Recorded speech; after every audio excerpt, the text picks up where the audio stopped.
প্রিয় দর্শক, এটা হচ্ছে দৌলতপুর জামে মসজিদ। এই মসজিদে ইন্ডিয়া বাংলাদেশ দুই দেশের লোক একসাথে নামাজ আদায় করে।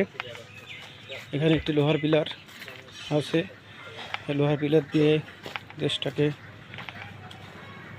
দুই দেশের সীমানা নির্ধারণ করা হয়েছে। আপনারা দেখতে পাচ্ছেন, এই পাশে বাংলাদেশ, এই পাশে ইন্ডিয়া। অর্থাৎ আমি এখন যেখানে দাঁড়িয়ে আছি এই জায়গাটা হচ্ছে ইন্ডিয়া। 43 নম্বর 1-2 ইন্ডিয়া বাংলাদেশ। ইন্ডিয়া দাঁড়িয়ে আছি। আরেকটা পিলার দেখা যাচ্ছে ওই যে দূরে, এই যে একটা পিলার দেখতে পাচ্ছেন আপনারা, সীমানা পিলার।